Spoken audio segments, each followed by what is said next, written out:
What's going on, everybody? Welcome into another edition of the Sunbelt Syndicate. And look at this.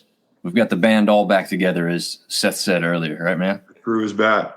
Happy to be back. Who's back? All Hanging on by a thread over there, right, Seth? Yeah, we're here, buddy. We are here.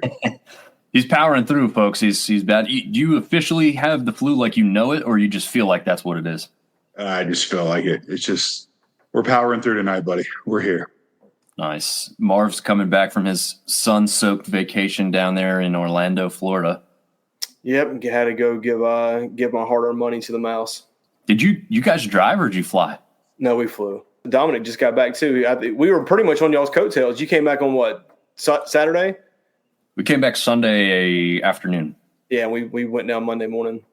Yeah. Yep. Shout out to anybody who doesn't know Dom. Well, Marv too, not too far behind, but Dom just celebrated his 50th birthday this past week. So happy birthday, Dom.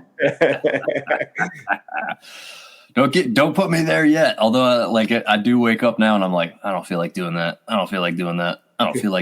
So yeah, I'm there in the age group bracket. Have you hit 40 yet? No, that's next year's. Neither one of you guys can say anything. I'm the old man of the group. You're the oldest? I thought I was the oldest. No, I'm 41. Oh, I didn't know that. Yeah, I'm the guy that gets out of bed and everything hurts. Well, there you go.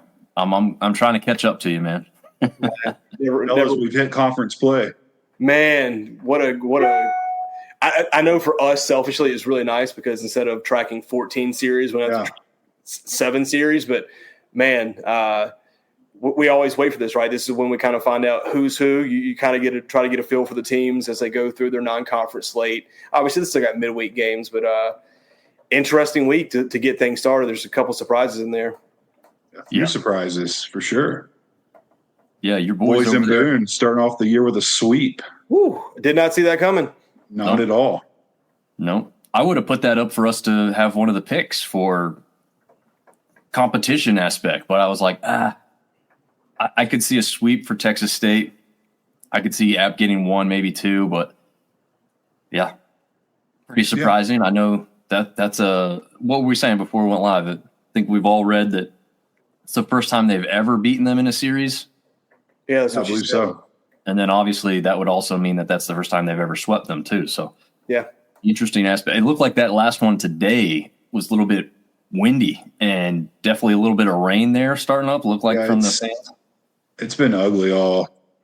So we'll get into that in a little while. But yeah, definitely been a spring weekend here / a little bit of winter weather today. Just cold, rainy. A little miserable at times, and then a little sunny at times too. So, you got March in the high, nothing better than March in the high country. You can literally have summer on Friday and then snow on Saturday. Yep. I was just gonna say you got an all 4 weekends weekend. Yeah. Oh man.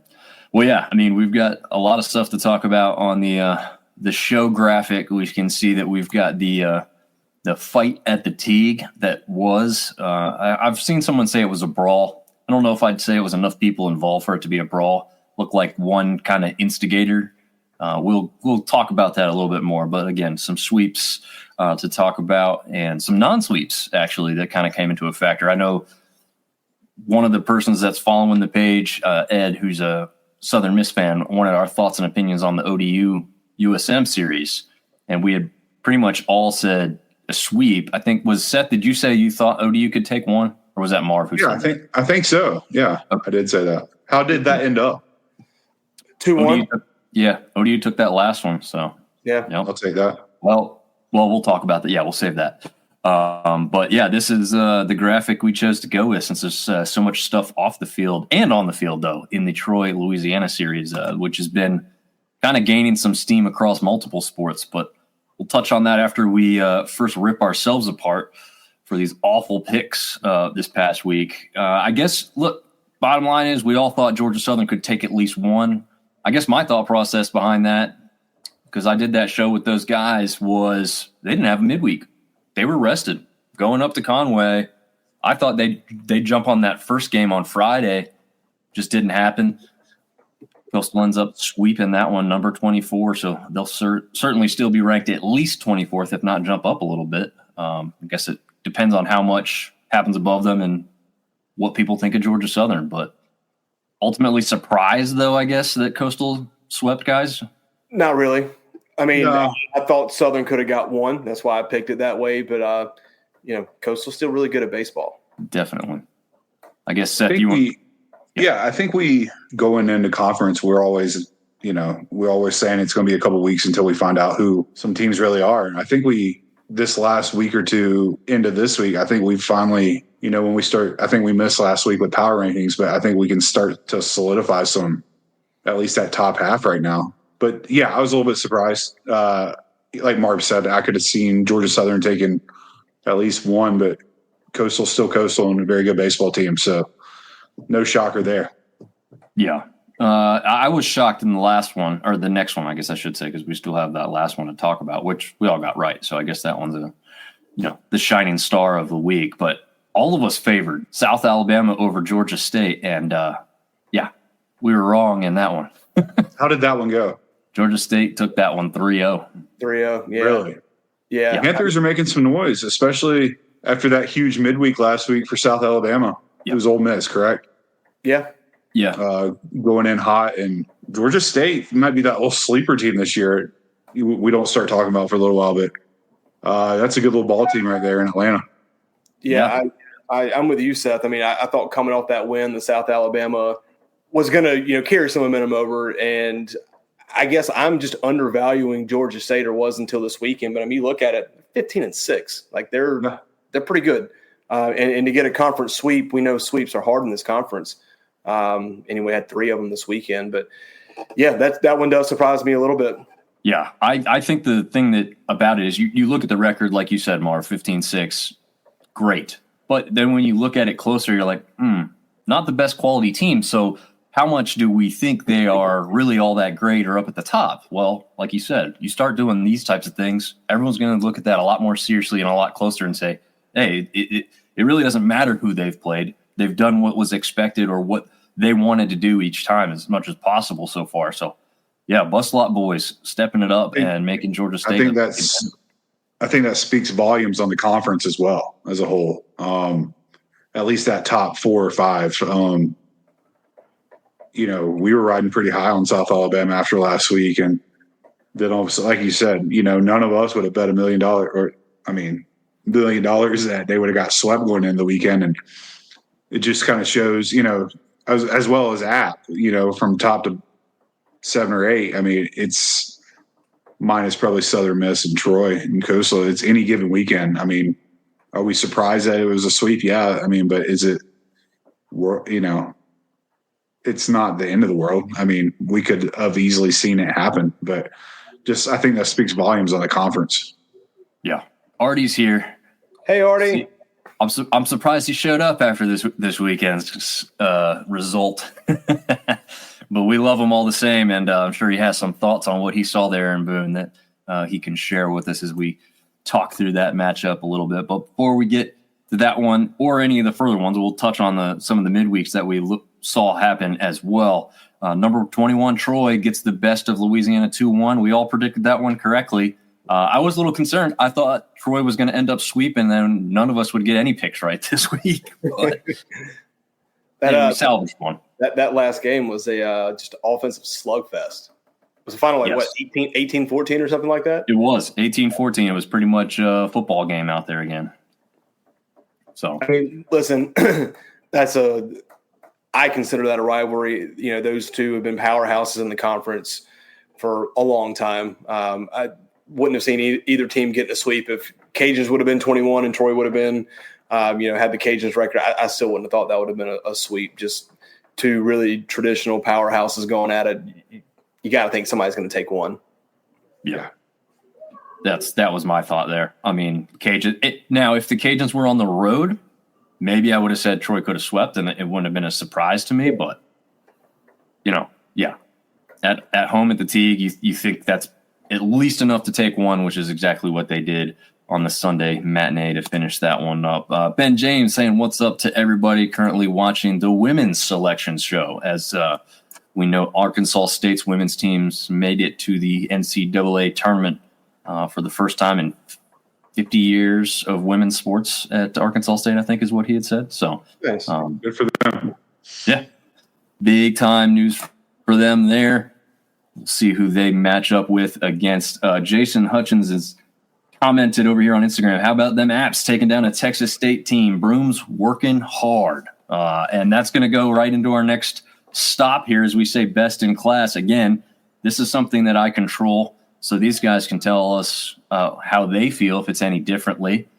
Arkansas State beats Marshall 2-1 in their series.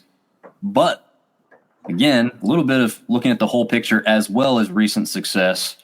I didn't know if, as a cumulative thing, I would necessarily move them up from single to double. Anybody else thinking this past weekend's results, especially specifically today, really changed their thought process, or are you still leaving Arkansas State down there at the bottom for now? I would have moved them to double A. Yeah? Yeah, I mean, listen, Marshall was riding, like an 8-game win streak coming into that. And so, yeah, I would have moved them to double A. But there's always another game.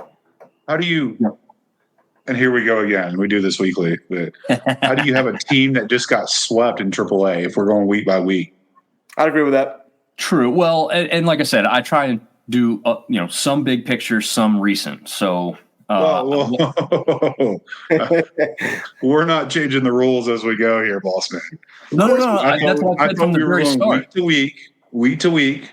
I think you jumped the app a little bit too much on that one, my opinion. I mean, let's not blow it just yet, but app's interchangeable, but Georgia Southern just got swept. So if we're going week to week, I don't think that's a win. Yeah, and I don't think I would have the Raging Cajuns at AAA. I moved them to double A, and heck, the way that Georgia State's playing, might have them in the show. Oh, well, that was one I did struggle with. Have they done kind of enough to be all the way up there? Now, the reason that the Cajuns yeah, go ahead, Seth. Maybe the co-host should be included in this conversation before we go public with this information. Your input's not needed, Seth. Neither is mine. Oh, no. That's why he's 3-8 on picks. I feel like I send you guys the power ranking stuff, so then, this is similar in regards to that, but maybe we'll just focus on one, like maybe just put this out instead of the power rankings, because it's kind of a double thing to do. It's great. It looks awesome, buddy. You've done fantastic. I think this might get debated more than the power rankings, though. By me, for sure. Absolutely. This one will be ripped apart, I'm sure. But yeah, so what I did was saying that, they got swept or beat, as the Cajuns case, but both of those were against ranked teams currently in the conference and teams that are, or had been doing very well up until they ran into them. So I didn't hinder their positioning too much after playing a good team. I felt like if I looked at it and said, oh, they would have played ULM this week, they probably would have won, maybe even swept. So it's like, would I have moved them in that case? Like, no, I probably wouldn't move them up if they'd have done something like that. So to lose to a team that I thought that they would lose to, I didn't move them down necessarily, I guess, is what my thought process was. But that's, again, why we do it, so we can hear yours. They're 9-12 on the season. They're 9-12. They're what? They're 9-12 on the season. Who's that one specifically? Louisiana. Yeah, that's true. It's a good point. 1-2 in conference as well. Yeah. Yeah. Do we need to keep going here? Yeah. Next page, please. Yeah. This one needed some work. Is there anyone that's like really far off, or you have anybody jumping 2 classifications? I think Ab could still be double A. Yeah. I mean, if we're going to go weekly, I'd keep them in AAA because they're a little hot right now. They're 1-4 in a row. They've got. They did win their midweek last week. Yeah, you're right. And they got Charlotte coming up, which is a winnable midweek as well. And then Georgia Southern this upcoming week. That's kind of going to be the battle for double and AAA, in my opinion. The only one I really don't agree with is Georgia Southern. Yeah, I don't see anyone being more than 2 classifications off. Like, I don't think you got anybody in AAA that belongs in single, nobody in double that's in the show. So I think everyone's within one class where they should be. Gotcha. Okay. And ULM could probably be double A because they sent us some gear too. So. Oh yeah, this nice Warhawks rope hat right here. Is that what you're talking about right there? Yeah. Got to get you guys to wear the hat on the show at some point here too. They would have won the series. Yeah, there you go. All right, so just touching on some of the midweek stuff, just to see if there was any surprises. Not the greatest of midweeks for the conference as a whole, but not completely terrible. I was a little surprised about the score of the Coastal Wake game. Yeah, well, and it was so close for quite a bit of time before it got out of hand in Wake's favor too. Which that was a night that gosh, what were we doing that night? Was it? It may have been a basketball show night. It was. Oh no, we went Tuesday night, right, Seth? We did. Are you doing a live basketball show for the rest of the year, or are you done? We're gonna have a live basketball show for you guys tomorrow, featuring myself, Zach, and the Troy boys, since Troy's going to be going up against Kentucky, as we know now. So that one is one you won't want to miss. Joe's already been telling me, you do realize it's St. Patrick's Day, right? So I'm not coming into this thing clean and sober. So we're probably going to have a little fun tomorrow night. Awesome. So he's going to be trying to wear some green. But speaking of green teams, App beat Charlotte already this past week. And you said, Marv, they got them again this week. Is that one down in Charlotte this go around? Yeah, that's the home and home. So, yeah, they have them in Charlotte. Gosh, that'll be tough. I mean, we've seen JMU go down there and get rolled by the 49ers. So we'll see if App can go down there and have some more success and keep those bats hot going into that one. Jacksonville State, that one surprised the hell out of me. Not only did they beat Troy, they hammered them 11-1. Now that again, that's on the road. Troy was on the road for that one, but I mean that's shocking. Regardless, that's shocking. Yeah, and then hey, South Al. I mean, they didn't just beat Ole Miss; they beat them pretty good. Yeah, they pretty much did the opposite of the Troy effect, where you're like, not only am I surprised you won, but you won easily. They just kept hitting bombs out into the outfield, man. It was very impressive. Texas State, I think this, if I remember correctly, is the second time they matched up with TCU this year. Somebody played TCU earlier, so somebody played a series. Southern Miss played a series, right, with Texas. Maybe that's what it was. Hey, random question. RPI, do they consider, is it a win-loss, or do they consider the score as well, I wonder? That's a really good question. That is. I would assume the score has to go into something. You would think a 14-5 win over a number 13 ranked team would go a long way. Yeah. The official RPI starts tomorrow, if I'm not mistaken. Ooh, that'll be interesting. Yeah, that'll be nice to see some of these numbers come out. We can start referring to some of that aspect. One underrated win, I think, is the one at the bottom of this graphic here, University of Texas, Rio Grande Valley. Funny you say that, Dom. So I just looked up live RPI, and this is not the official one they're going to go off of, but Rio Grande Valley has the number 3 RPI in the country right now, according to this obscure website that I'm looking at on my phone. Yeah, they have a very good overall record, and one of the teams they beat was Dallas Baptist, so they're getting a high win mark on that Dallas Baptist victory because, and this is where I think the score comes into it. 14-3. They're 14-3. They beat Dallas Baptist. Marv, if you have their record in front of you, 15-5, I believe. It doesn't give me the score to that game. It's just 14-3 overall, number 17 strength of schedule. So yeah, number 3 RPI right now. Yeah, they were pretty good coming in. So that 22 ranking there against Southern Miss was on the line, because had they lost that's probably switching spots essentially, right? I mean, that team probably deserves a ranking beside their name if they win over Southern Miss on the road, especially there as well. Marshall. Hey, Marv, you got your phone in front of you? Yeah. See who, this is just random, but that's a hell of a way to go for Central Michigan to go to Marshall for a midweek. See where Central Michigan played this weekend and see if that was that is a long way for a midweek. Yeah, but would it have made sense for them to travel somewhere on a Tuesday or a Wednesday and then stay? That's what I'm saying. I was just wondering where they were played. They did back-to-back, just so you guys know that on Wednesdays they did play twice instead of just one-off game. So that's a long way to go for a. Just to answer your question, though, really quickly, Seth, they were at let me find it. Well, Artie Cat is saying while you're looking at that. They're at Ohio. Oh, so that makes sense. Yeah, it's not too far. Okay. Sorry. No, you're good. Artie Cat's been saying, I've been telling y'all, UTRGV, I have to say it slowly, otherwise I'm going to jumble the hell out of that. Back to the sunbelt. This is a team who was previously in the sunbelt. The problem I have with it is don't believe they have a football team at all. If they do, they're definitely not Division I, at least at this point. I mean, if it helps keep Texas State in there and give them, a travel partner or a rivalry or something, I'm not totally against it. They definitely have a good baseball team. I'm not sure about their basketball, but I think they've been decent in basketball in the past. How much longer are we hanging on to Texas State, though? Yeah, I think they may be gone. It's a good question. But we'll see. We'll see. Hey, if Texas State leaves, can we still keep Artie? Yeah, we'll trade somebody else for Artie. We'll keep Artie. We'll just assign him a team. I'm sure he's be fine with that. Artie Cat, it says this May 20th is OIF start date 22 years ago. I think I just looked that up to double check what that is. Operation Iraqi Freedom. No. Wow. So, yeah, just to keep that in mind. That's talking about birthdays a little while ago. That makes me feel even older. Yeah, I know, right?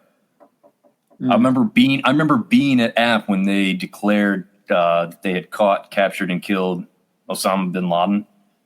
And I think I was watching a movie with my now wife, and we hear just this incredible commotion.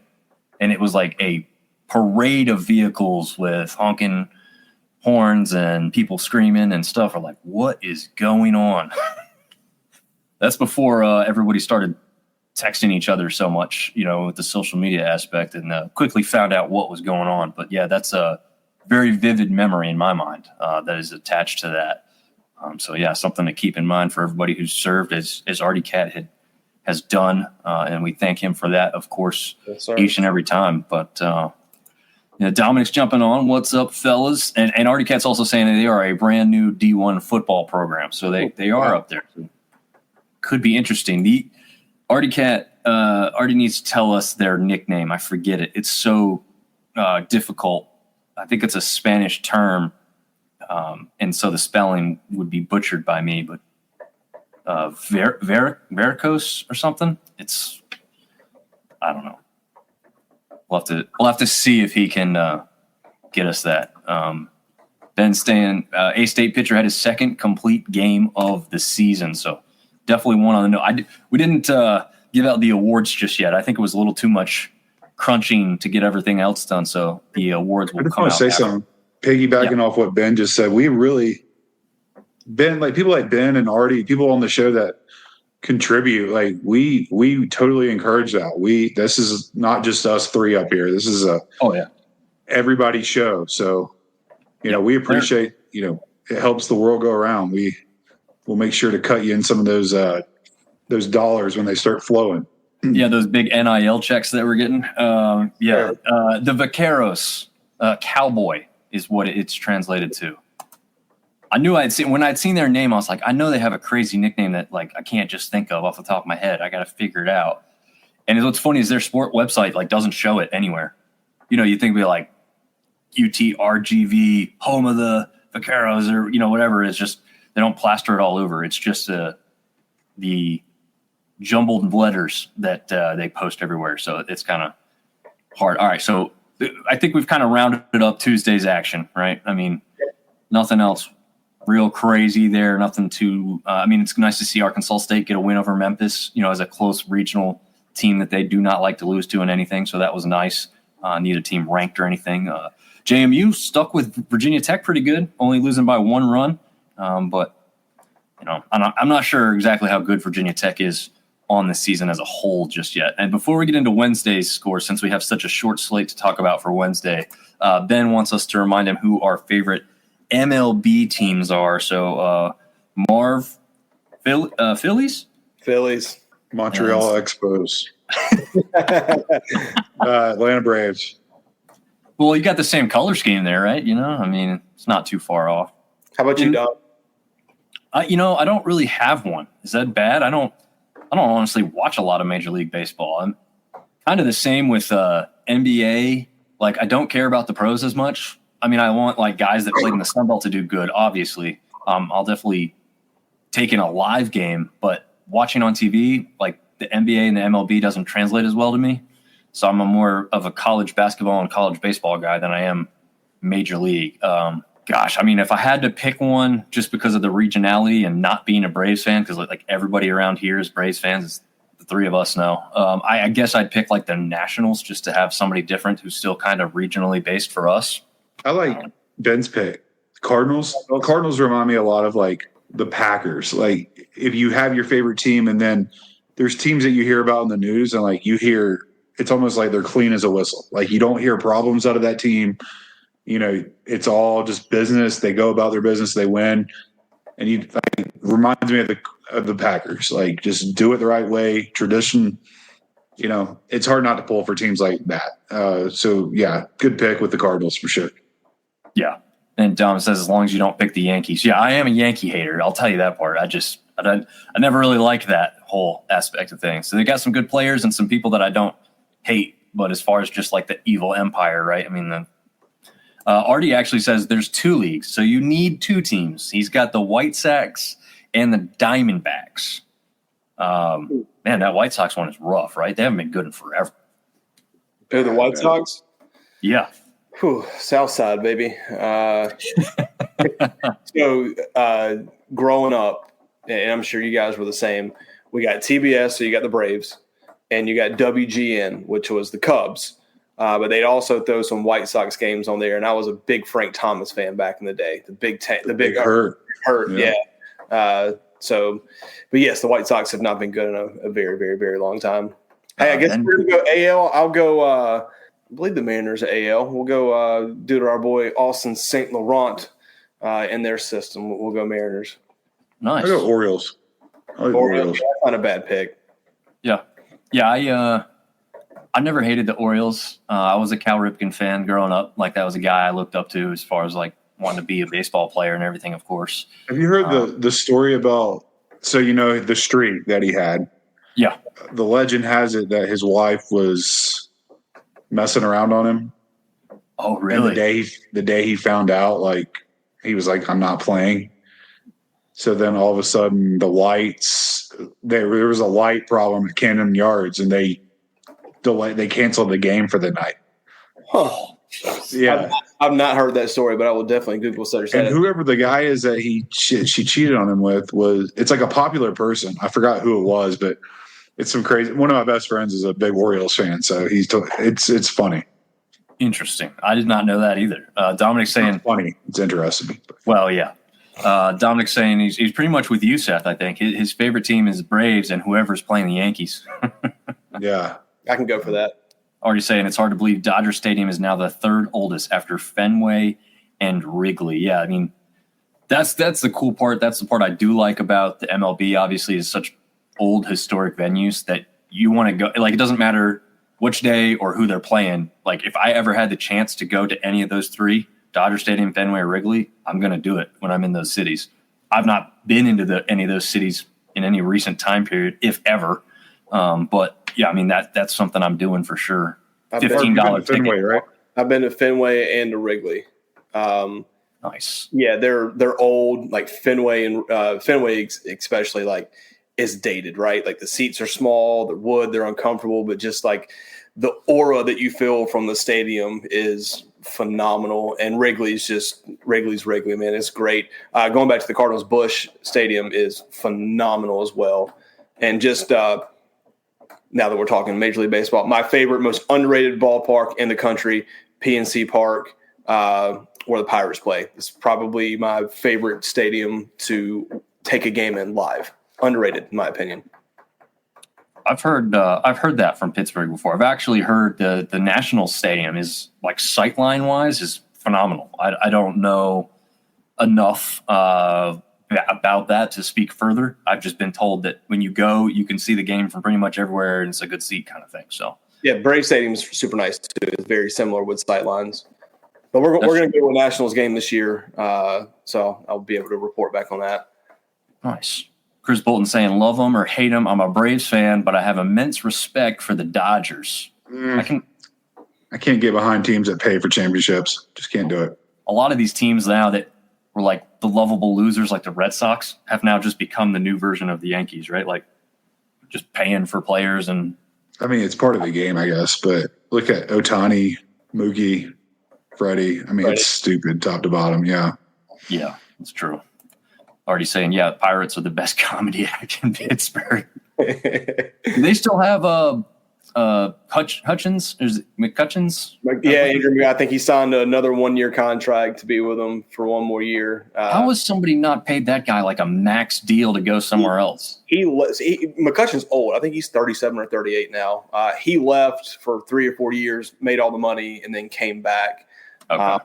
He's kind of like the heart and soul of that team. Obviously, they got Paul Skeens now who sells the tickets. He's if he stays healthy, he's going to be just phenomenal. But, that team's just overall not very good. It's another reason why I like going to that ballpark is you can get a hell of a seat for very little money.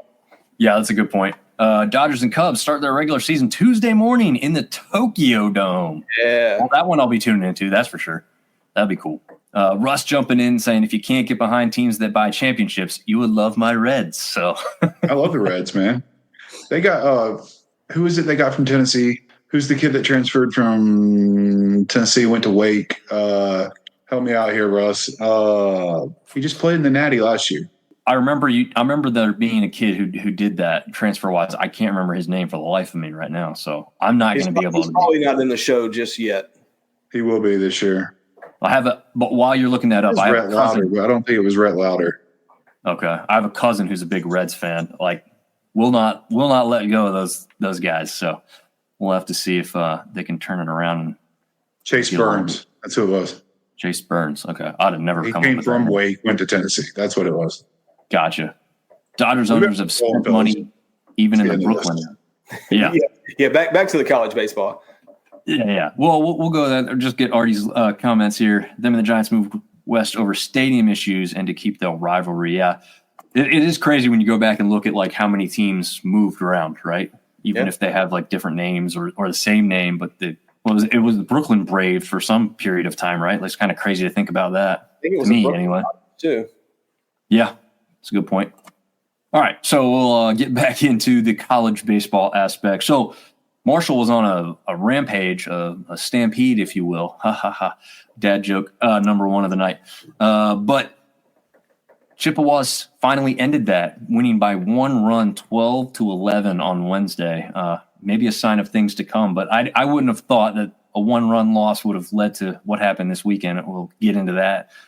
Georgia State plays a really good team in South Carolina, not a ranked team though, but they go down 7-1, and the Cajuns. Look at this. This is some future thought that we should have put more into. Maybe McNeese State takes down the Cajuns at home at the Tigue 4-2 on Wednesday before this weekend's matchups started up. So, besides the Georgia State one, maybe a little foreshadowing that we should have put a little bit more weight into. I don't know.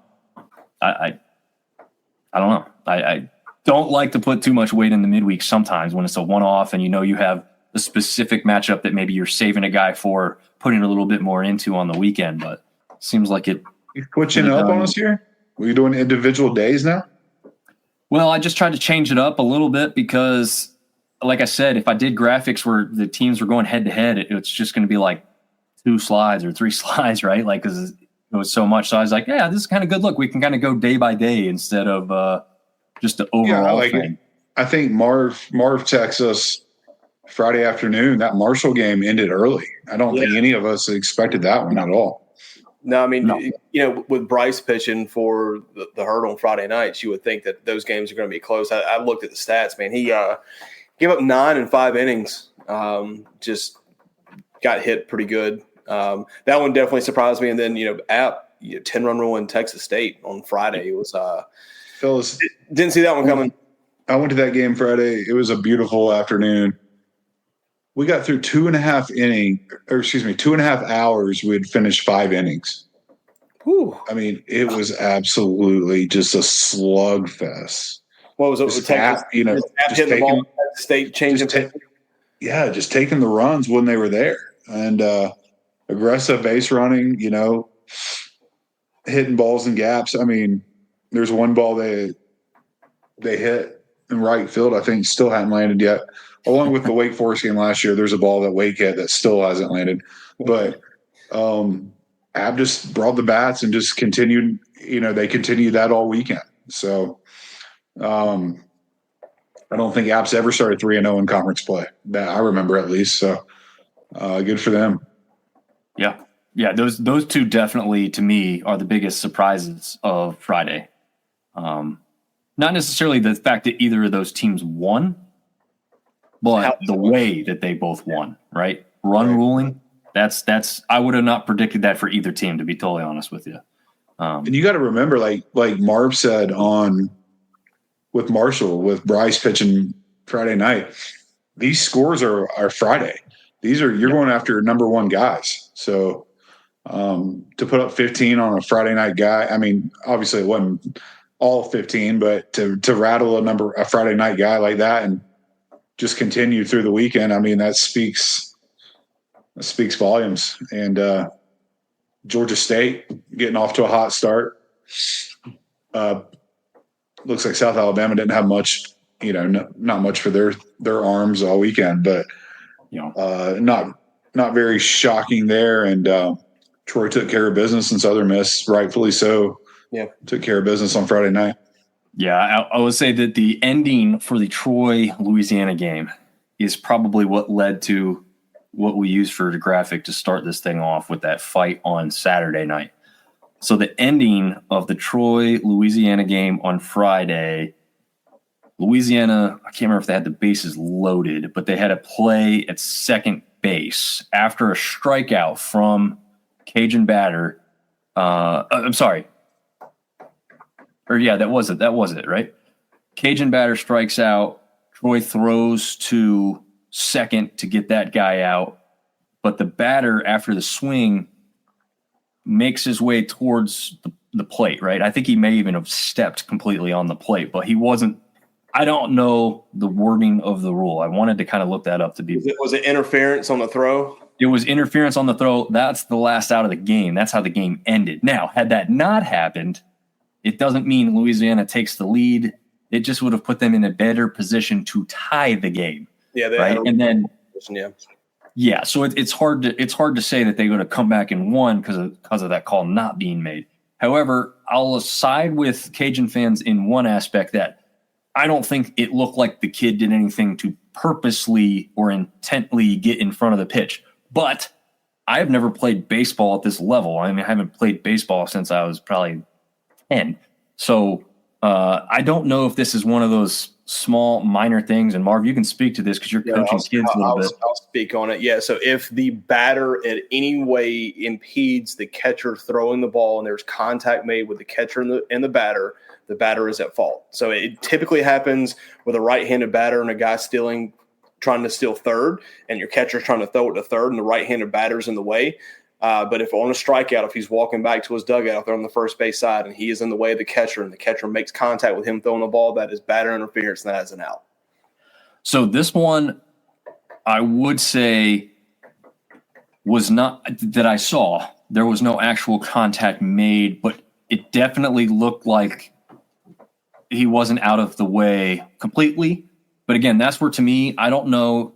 It doesn't seem as if, anyway, that there is a rule that states intent or no intent, right? It's just a penalty of sorts if it happens at all. Like, I know at the youth level, there has to be contact made. So, like, we teach our catchers, if a kid's still in third and there's a right-handed batter, like, if he's in your way, you just run into him or throw the ball at him. Because if the ball hits the batter and it was on throw, then that's by definition interference. We teach them, like, you have all the right to make that throw. Make your throw. We don't want to throw a ball and hit a kid in the face. That would be terrible. But make your throw, and if you run into him, that's on the batter. He should have got out of the way. I'm not sure. I would assume it's the same with the college level. I mean, obviously rules change, but if he impeded the throw in any way, especially if there's contact made, then that is batter interference, and that's an out. Okay. So maybe there was a touch that I didn't see. I don't remember them speaking about a touch, but again, like you said, maybe there's also a rule change where it doesn't have to be a touch at that level. It just be an impediment of any sort. And like I said, the guy definitely probably affected, how the ball was released. So I won't argue in that regard. But I mean, I don't think the kid was like sticking the bat out or like, hey, I'm moving in front of you type of move. I think it was swing, I'm out, kind of like maybe slightly careless about like not staying out of the way.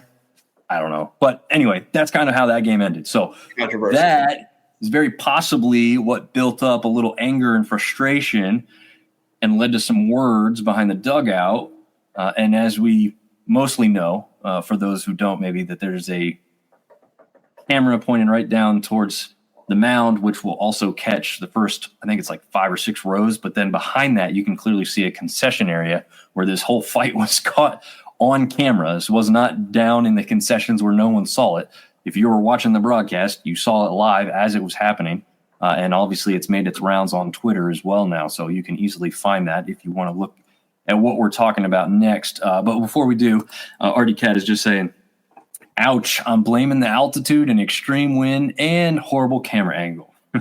Yeah, that's referring to the Texas State App State start, maybe the whole weekend, though, at that point, I guess, right? Was it windy the whole time up there, Seth? Windy today. It was pretty nice the rest of the weekend. Interesting. And we do, before we move on to Saturday's coverage, Ben says A-State versus UConn in the first round of the Women's March Madness. Tough matchup there. Ooh. Congratulations on making your first tournament. Yeah. If you win that one, though, you may well be on your way to bigger and better things for the A-State women's basketball team. Okay, so we had 2 double headers on Saturday because of thought processes with the weather that was incoming in the coastal Carolina area, as well as Harrisonburg, Virginia, apparently. So they both did double headers to knock those out, complete those series on Saturday before Sunday. Again, Coastal winning 7-2, and then backing that up with an 11-1 victory to take that series 3-0.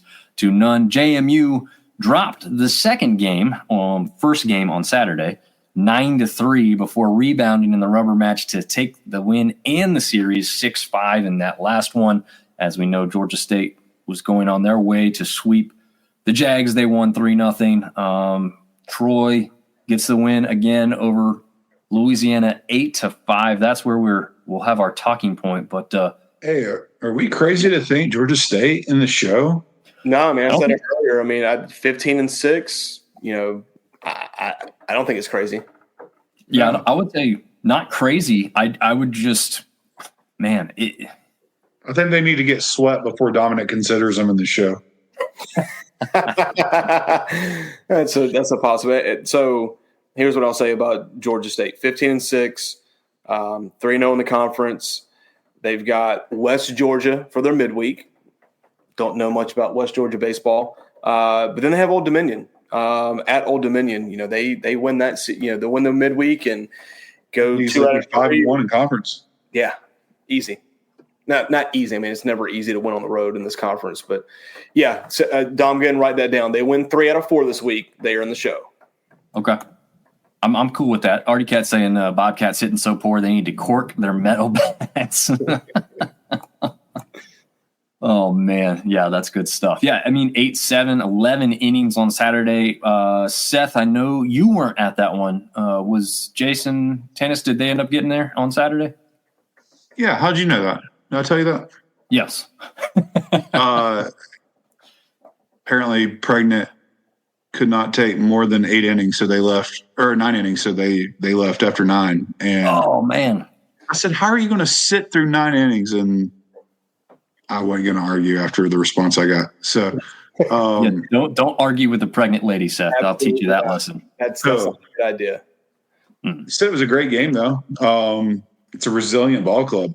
I mean, I would have been the first one to write Apple off at the beginning of the year when we saw them struggling against Queens and Gardner-Webb and High Point, and and who knows? I mean, it's still early in conference. It's impressive 3-0. Texas State did knock off A&M, but I don't think A&M's won a game since the opening weekend. Like so we'll fill it out, but I think our Troys, our Southern Misses, our Coastals are that's what's gonna kind of anchor this conference, and then we'll see what else fills in around it. Yeah, I think that's the good question to ask right now. We got 3 pretty solid teams up at the top that I think throughout the season. Sure, they're going to lose a couple games where you're like, wait, how did they lose that? But for the most part, I expect them to kind of continue on their way. Our question has got to be, or at least mine for sure, is like, who's that fourth team? I feel like we're going to have a fourth team who's going to be putting pressure on, maybe depending on how they do in the sunbelt conference tournament, but somebody's going to be putting pressure on from the outside to also get, a fourth. I think at this point it's too early to tell, but maybe a fifth and fourth team being looked at. I would have told you it was Marshall before this weekend. Yeah, it looks like it might be Georgia State. Could be Georgia State. I mean, if App State continues their run, it could be App State. Honestly, going into this weekend, like I said, probably a little prejudice, but with having the guys from Georgia Southern on earlier in the week, the fact that they were going to be rested coming off of Coastal, who had at least one midweek matchup, I thought, hey, that's going to bode well. If they can get one early on a Friday and then maybe, lose the Saturday game, but then recover on a Sunday and take that series, they could have been looking at a team too. You're getting swept by Coastal. It's not like you got swept by JMU right. I mean, it's not the end of the world, I don't think. No, I don't think so either. Realistic, even when we did the picks, we just had them on. I wasn't going to just pick based off of having some guests on a show. So I did still have them losing to Coastal in the series, but I did have them taking one. And again, I had my reasonings for that. Besides just having them on the show, really thought a week of rest could have been good and get some guys in there and throw some heat and steal first one on a Friday and see what happens in the next two. So already saying Hank Hill was born in Yankee Stadium. I just want to kill Castro. Oh, man. Daryl saying the Southland may take one from the belt. Yeah, the Southland Conference, I'd say, is kind of as top-heavy as the Sun Belt is currently. So I think there's plenty of time for everything to sort itself out more as we go, obviously. But, yeah, they have a couple really – that's where UT RGV is located as far as teams go and where they're playing. So, yeah, keep an eye out for the Southland. Looking pretty good as well. I think McNeese is in there. So, again, there's a couple teams already beat some of our teams or went head-to-head with them very well so far. D1 in football yet? McNeese is still 1AA football, FCS. Yes, yeah. So not D1 program is yet. All right, so this is the Sunday scorecard. I included the series that had already been completed just so that people go, where'd my team go? So it is noted the series that we already talked about and finished up, but we did have we had two football games. We had Georgia State versus South Alabama, and 15-14. Georgia State got the 2-point conversion to take that one. And they, again, finished that sweep off, and then the Cajuns win 18-14. Get a little bit of revenge and retribution for whatever scuffle took place. I guess we kind of did skip over that. So let's touch back on that real quick. Seth, you had seen it. Marv, you hadn't. Is that? I've not seen it. Can we play the clip, or is that like some kind of infringement? No, I don't think it would be infringement. I don't know if I could put it up and make it look real good on here. But you can find it if you search Tigue fight or baseball fight Louisiana or something. You'd be able to see it. Essentially, it just looks like people at a concession stand, and it just kind of looks like one guy just all of a sudden reaches over and punches somebody. There's two guys. I don't know if they're connected. Obviously, it's hard to know anything when you're not there and don't know really solid details. But there was two guys with obvious Troy gear on who kind of looked like, what's going on? Like, I don't know if it was a friend of theirs who all of a sudden got into this altercation. I don't know if it was someone they didn't know at all. It looked like from the clip I had seen that they were kind of taking their concessions, food and drink, and kind of putting them to the side. Were they going to go help out and it became a bigger fight? Were they just going to, split everybody apart? I don't know. But whoever delivered that first punch, which I think is what I've been hearing is a Troy fan, delivered the first punch, he was getting a couple thrown back at him by more than one Cajun fan. So I don't know what was said. I don't know how serious it was. I don't know if there was charges pressed after all this stuff, but there was enough of a fight caught again on stream and now all over social media as well. So not too great. I'll just touch on the overall aspect. Since we don't know really, really good details about this, don't do stupid stuff at ball games, folks. I mean, if you want to talk some trash and have a little fun in the stands, but like I don't know why. And these were not you've college come a long kids. way. These are not college kids, right? These are guys that are in their upper 40s and 50s, maybe even. I mean, I you can't see perfectly from a vantage point. These are bigger guys, so I just don't know why you feel the need to get into a fist fight at a baseball game. I don't know. What are you guys' thoughts on that? I mean, Marv, you at least got a somewhat of a description. Seth, you've seen it yourself as well. We'll start with Seth since he's seen it, and then we'll go to you, Marv. So, Seth, I mean, thoughts on that? What do you? It's trash. Yeah, you're right. I mean, it's you end up on national TV for looking like an asshole. So, yeah, it's probably a little alcohol involved as well. Yeah, stupid. Can't say though. For sure. We don't know the circumstances. He could have called his mom fat or something along those lines. So who knows? Yeah. I don't know. Marv, your thoughts, but also like how much are you seeing this in even the young stuff? Because I hear parents everywhere are pretty atrocious as far as youth sports are concerned these days. Oh, the younger they are, the crazier they are. Yeah. It's mostly the moms. Ears closed. Like 9 and 10-year-old baseball moms are absolutely crazy because they're all convinced that their kid's going to go to the show. I'm at a lot of youth baseball games. I've yet to see a scout there. But I'm all for being passionate, right? Like y'all been to games with me. Like I'm passionate, and I'll have a couple beers at a game, but I'm not going to fight anybody unless someone touch one of my kids or my wife or something like that. At that point, 100%. But if you're a grown man and you've had a little bit too much to drink and someone pops off at the mouth, that's just part of being at a ball game. No need for violence unless they physically tried to harm someone in your family.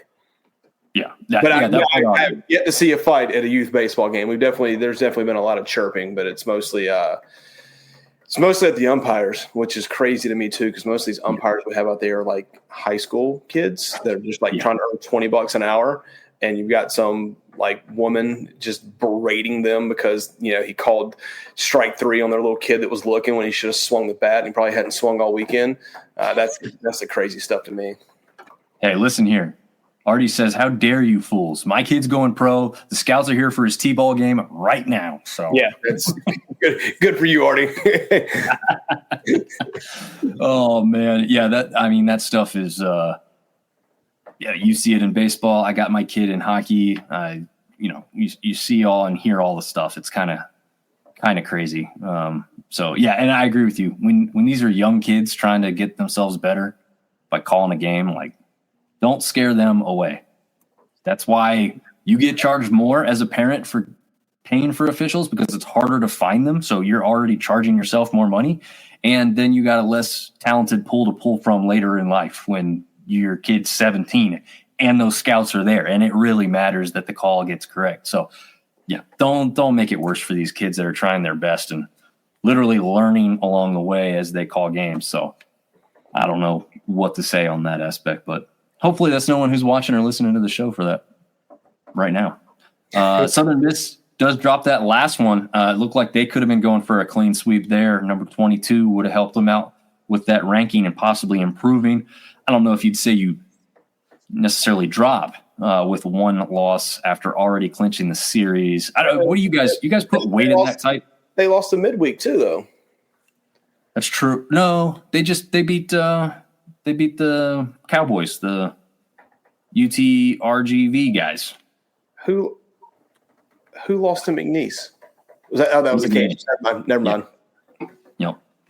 Stock in every conference game matters. I think Coach Kermit Smith was on the beginning of the year, and he was talking about looking back at the season App had last year, and he was like, "Man, if we could have took one of those when we got swept, or we could have this weekend."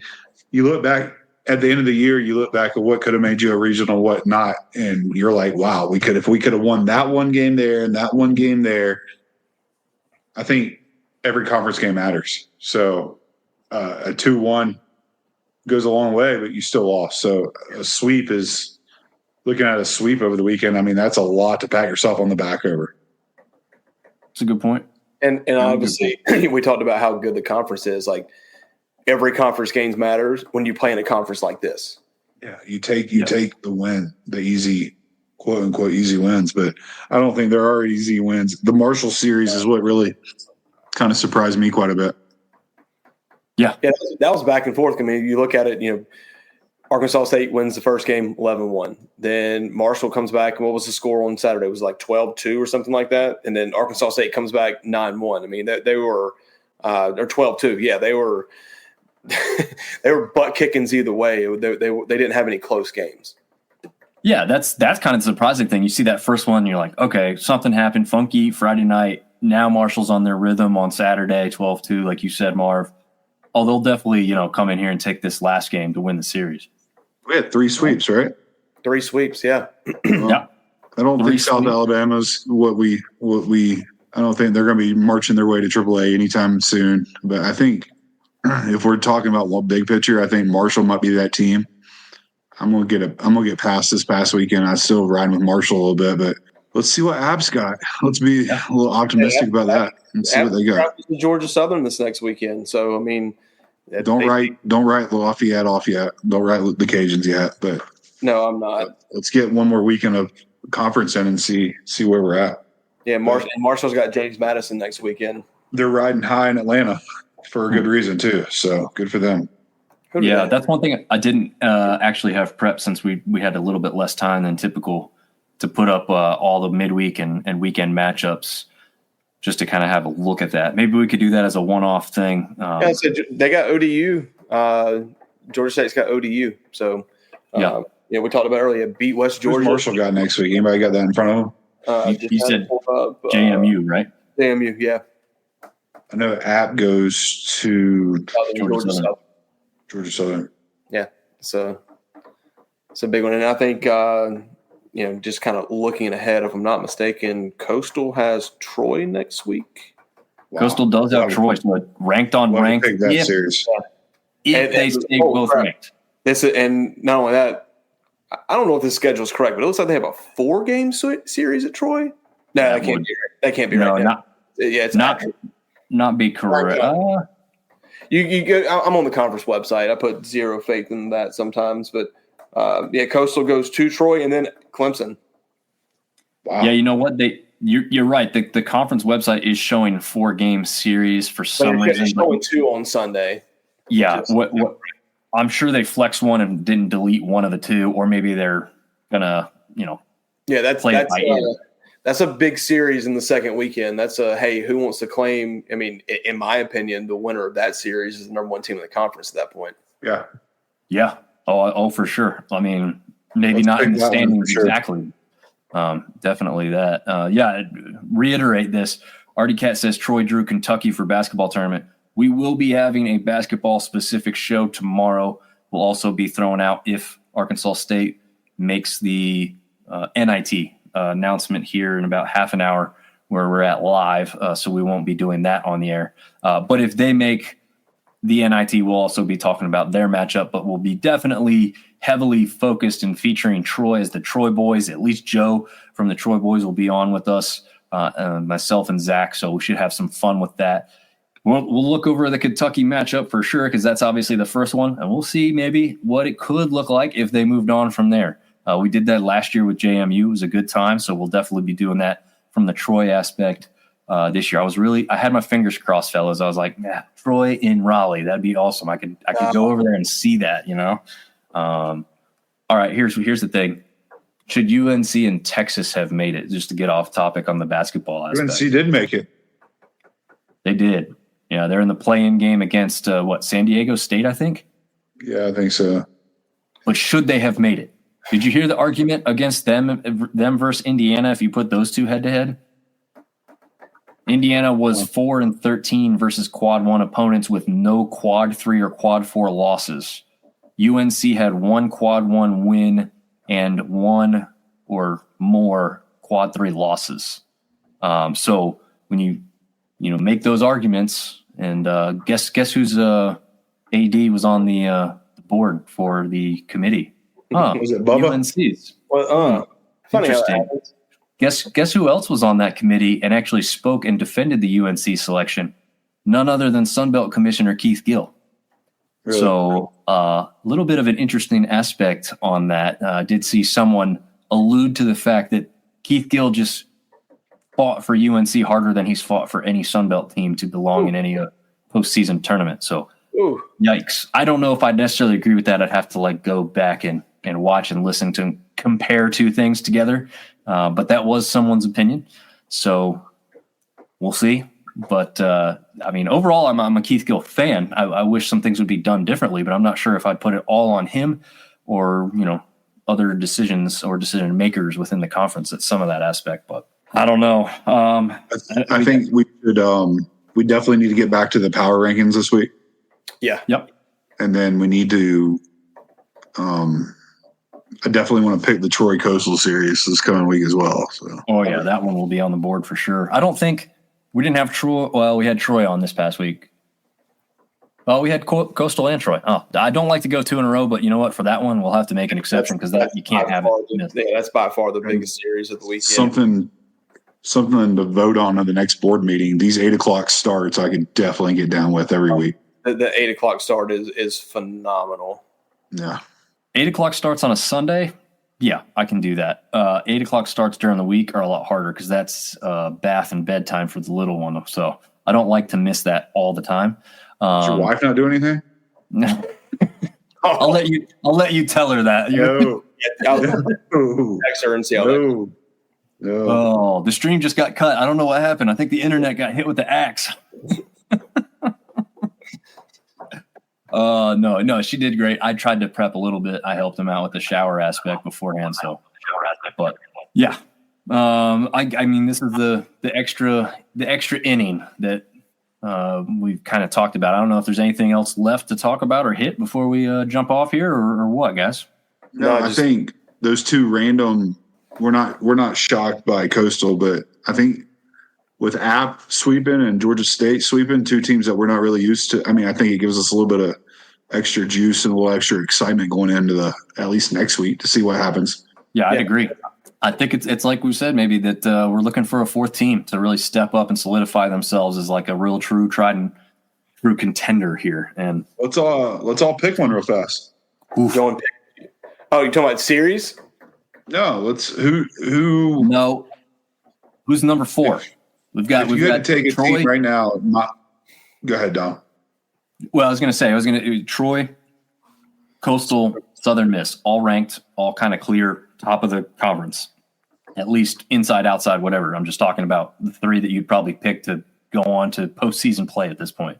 Is this a non-binding pick just based off of what you've seen so far? Yeah, right now, just who are you thinking? Georgia State. My problem with picking anybody is like I don't know if I'm knowledgeable enough with the pitching, and I feel like that's where I got the question mark. We have a lot of hitters parks. We have a lot of good hitters in this league.